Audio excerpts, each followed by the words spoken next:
So I'm up at 5 a.m. every morning, either editing these videos or just trying to learn something new or get caught up on whatever I got going on. But this morning I figured I'd come here a little bit early and make this video since it's basically was supposed to be one of the first ones I ever made for this channel. So anybody that's ever been to our website has seen our dyno tuning checklist. We're not the only people that have it, but everybody has their own. Everyone experiences different problems, especially depending on what kind of cars you're working on. But I've been blown away how many people actually mention this, reference it, say how it helped them, and I guess more importantly, like it's made a significant difference with the way the dyno appointments have gone. Yesterday I was driving about an hour and a half to another shop to tune a car, and there was some sort of a document that I wanted to read, but I couldn't do it while I was driving and didn't want to flip my car. I was thinking, man, I wish there was a video on this so I could just like watch / listen to it, and it kind of made me realize that it could be beneficial if I had a video of this dyno tuning checklist, so that way you can go to our website and read it. You can watch it or you can listen to it. So help me help you. Alright, so I'm just basically going to read everything that's on this list, and if there's anything worth elaborating on, I'll do that. And since we live in such a sensitive world nowadays, it basically starts off with a disclaimer that says, well,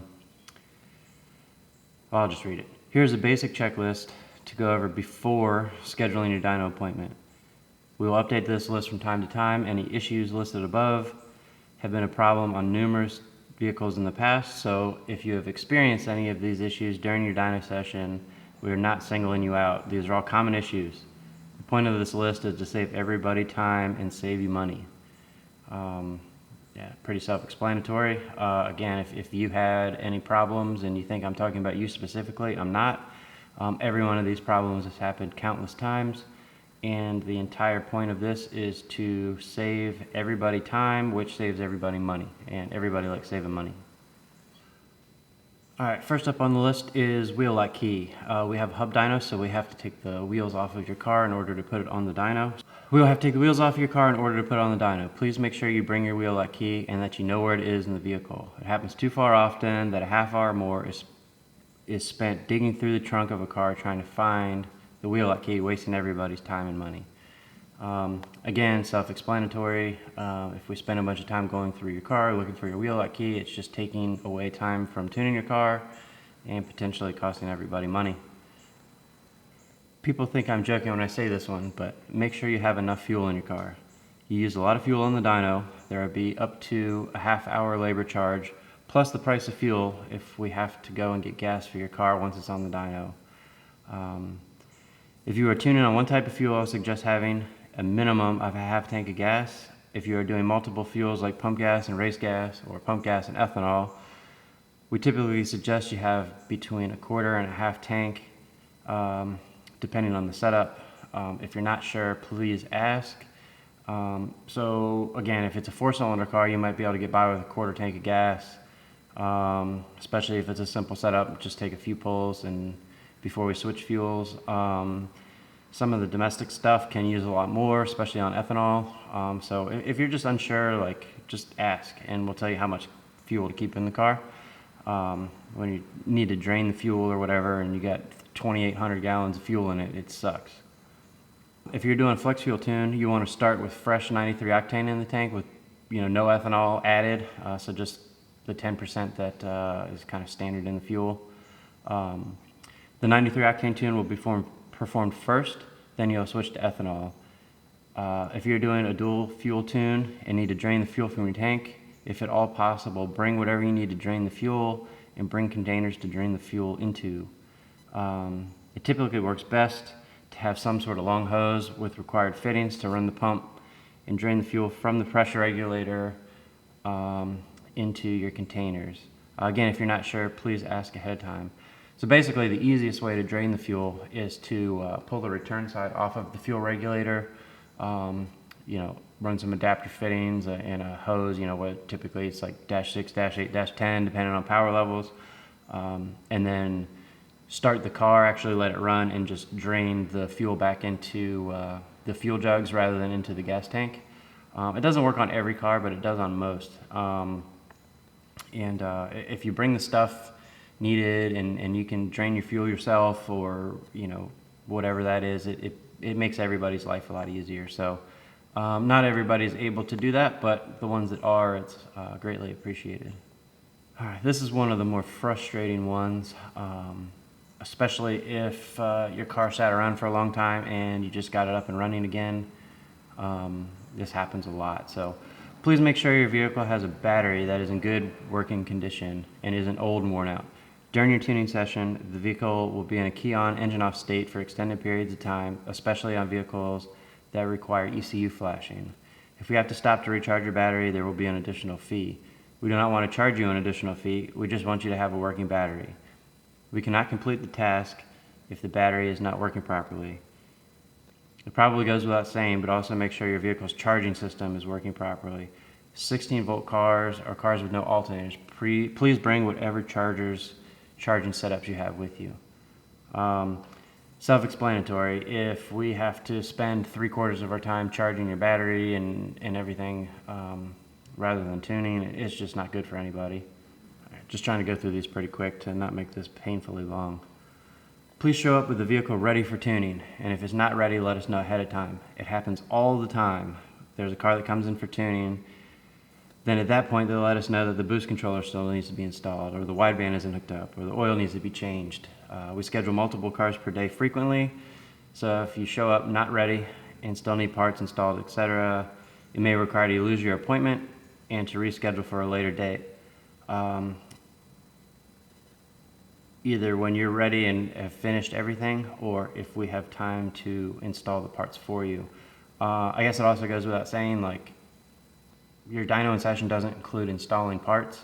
I've been basically cussed out for guys like they bring their boost solenoid and zip tie it to something in the engine bay, not run the wires, throw their wideband in, not run any of the wires, and then I'm just expected to do all the wiring. And then when I charge for that, as I would assume would be expected, I get yelled at, and I guess that's unacceptable for some reason. So don't do that. Sometimes it is not possible on new builds, but if at all possible, please try to start and heat cycle the vehicle to make sure there are no leaks and everything is working properly.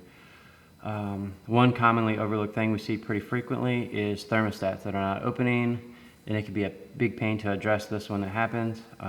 Again, on new builds it can be difficult, but something that is already running, just prepare for your dyno session if you're going to the racetrack or driving across the country.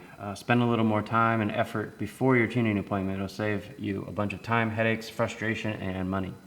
You can probably notice the theme here that basically the whole point of this list is for me to make everything go smooth and most importantly to save you money. I just want to charge you for the tuning. I don't want to have to charge you to fix a bunch of stuff. All right, and forced induction applications. Please make sure your intercooler piping is tight and secure. The end of the tube should be B-rolled. And if you're using silicone style couplers, spend countless hours every year removing bumpers or reattach intercooler piping. Again, repairing these types of problems are not included in the price of tuning. You blow a coupler off right at the throttle body and it takes 45 seconds to put it back together. No big deal. But on some cars, especially like a GTR or something, like it can be a lot of work to take the bumper off if you needed to do that in order to make a repair. Make sure you know what springs are in your wastegates and make sure they are appropriate for what you're trying to do. You cannot lower the boost below spring pressure. Example, if you have a 15-pound wastegate spring, you cannot lower it to 10 psi without changing the springs. If you're not sure what springs you need, ask. It's very important. Again, a lot of cars you got to take half the turbo system off in order to get to it. General rule of thumb is you can run double, sometimes almost triple of what your spring is. So if you have a 10-pound spring, you can usually run 20 pounds, sometimes 25, 26, depending on 1,000 variables. So just assume you can run double. And keep in mind that the wastegate spring is the lowest that you can run. So if you want to run 10 pounds in first gear, you can't run a 15-pound spring. You cannot go below the spring pressure.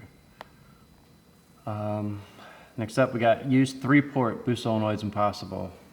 The 4-point solenoids are extremely sensitive, and sometimes the smallest possible increment of change can result in a very large amount of boost changing, which makes fine-tuning nearly impossible. 4-point solenoids are typically for cars that run really small wastegate springs, but really high boost. So if you want to run a 10-pound spring and you want to run 40 pounds of boost without running CO2, the 4-port solenoids work really well, but you can't run a 10-pound spring, run a 4-port solenoid, and expect to fine-tune everything to 14 pounds. It just 1% increment changes sometimes to make 3 or 4 pounds of boost difference. So just keep that in mind. If you're running CO2 for boost control, make sure you have a full bottle and that you have no leaks. Majority of cars that come in have CO2 leaks, and in some instances will empty an entire bottle before dyno session is over. If your solenoids are going crazy with the key on, engine off, you have a leak, even if you cannot hear the actual leak anywhere.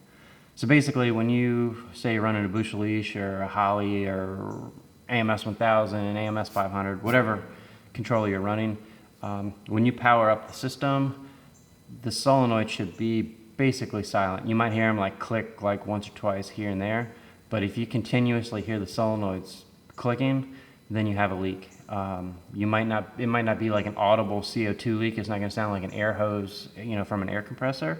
But if the solenoids are going crazy, there's some sort of a leak somewhere, and you need to find it.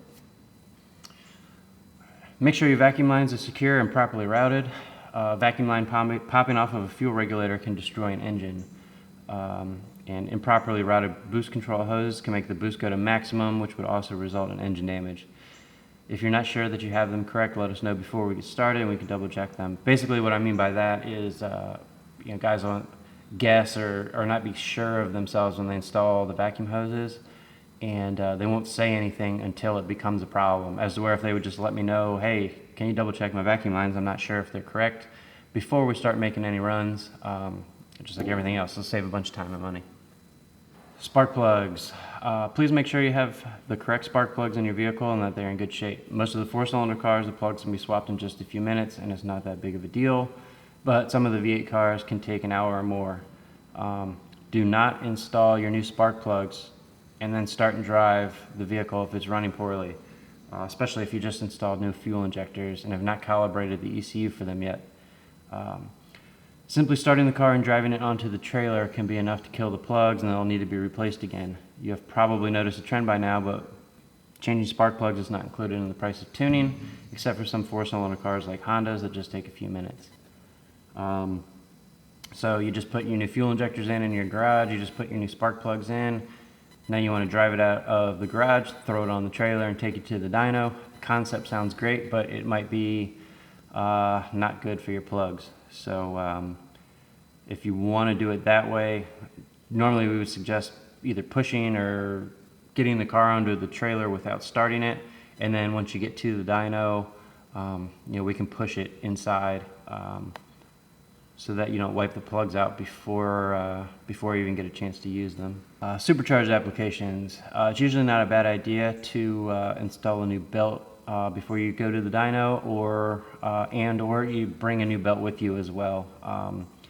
I've lost count of how many supercharger belts that we've had explode off the car and fly all over the place. And if you just have another belt with you, it makes everything way easier when that happens. Wiring. Without a doubt, the #1 problem that makes dyno sessions go poorly is wiring problems. Sometimes things just wear out or pop up out of nowhere, but a majority of the time wiring problems are self-inflicted. What I mean by this is laziness or carelessness causes the issue. We hear all the time is, I'm going to go back and clean that up later, but 99 out of 100 of those cars 4 years later and everything is exactly the same. Spend a few extra minutes to make proper connections. Twisting wires together and slapping a piece of electrical tape on them is just going to cause problems. Route the wiring nicely and properly. Nothing worse than hitting the gas pedal for the first time just to have 20 wires pull out of the harness. Use properly sized fuses. Use relays when needed. Use proper size wiring for fuel pumps and fans, etc. Again, if the wiring's too small and it catches on fire, that's no good. Spending a little bit extra time on your wiring can save a ton of time and a ton of headaches. Generally speaking, when a car's wiring looks bad, the likelihood of the dyno session going poorly is really high. Again, I've been doing this a long time. I can look at a car and pretty accurately guess if the car is going to go well on the dyno or not. And one of the main things I look at to make those judgment calls is the wiring. It's not even 5:30 in the morning and it's already like 400 degrees in here. I'm sweating to death. Show up for your appointment on time. This obviously means don't be late, but it also means don't be too early. We do a lot of grudge cars that do not want anybody else around to see their cars on the dyno. If you show up an hour early for your appointment while I have a grudge car on the dyno, then it kind of puts me in a bad spot and I might have to ask you to leave and it might be awkward and weird and I don't want to have to do that. We do not allow people just to hang out in our shop, so please show up at the appointment time. Also, we're in the Maryland, DC, Virginia region of the USA, which means there is always traffic. Please plan accordingly. If you get into the area a little bit early, go grab some food, run to the store, drive around. I don't care what you do, but just, if we schedule you for a 1 o'clock appointment, we're kind of expecting you to come at 1 o'clock. And if you have a 1 o'clock appointment, that means we had stuff going on before you. Yeah,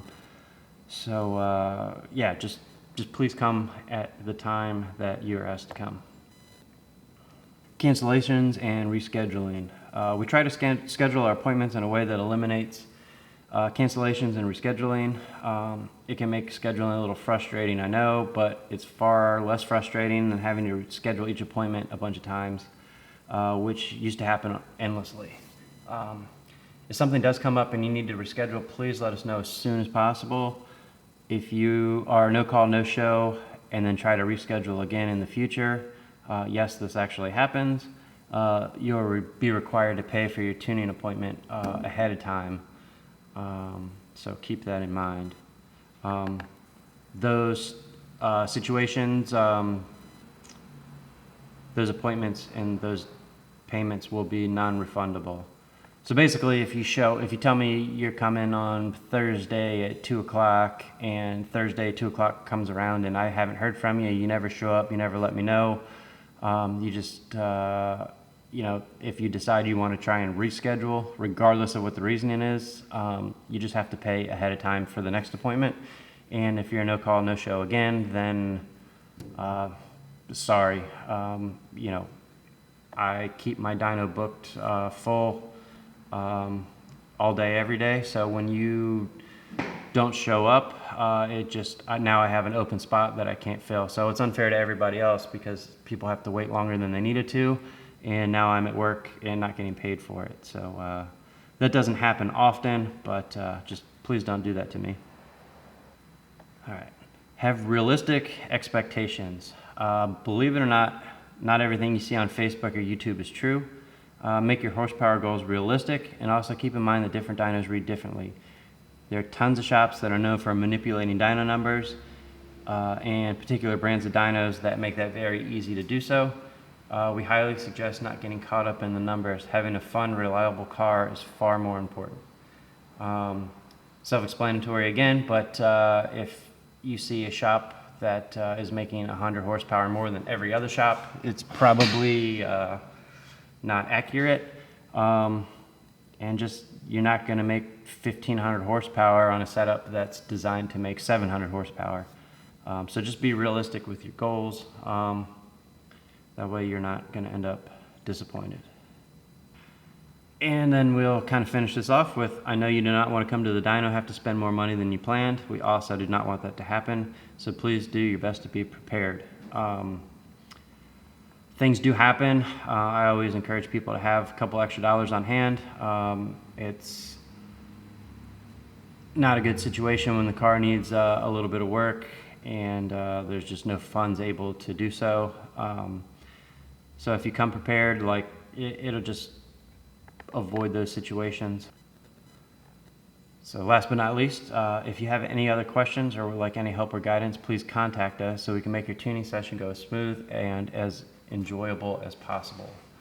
Having your car on the dyno can be fun, it can be exciting, it can also be extremely stressful and extremely frustrating. I personally think that smooth and enjoyable is much better. So if you're unsure of anything, you have any other questions, just let me know ahead of time. Email is the best contact method, and I would much rather answer your questions ahead of time, give you some guidance ahead of time so that when you get here, everything goes smooth. So yeah, don't be afraid to ask questions. All right, hopefully if this video saves one person any type of headaches or frustration, it was worthwhile. So hopefully you find this helpful. If you like watching dyno videos, cars getting tuned, or high horsepower cars making a bunch of noise, make sure you subscribe. We use our mainline Pro Hub dyno to the fullest and have all kinds of big nitrous cars and big turbo cars and stuff on here. So if that's something you're into, subscribe, and hopefully we'll see you again. Thank you.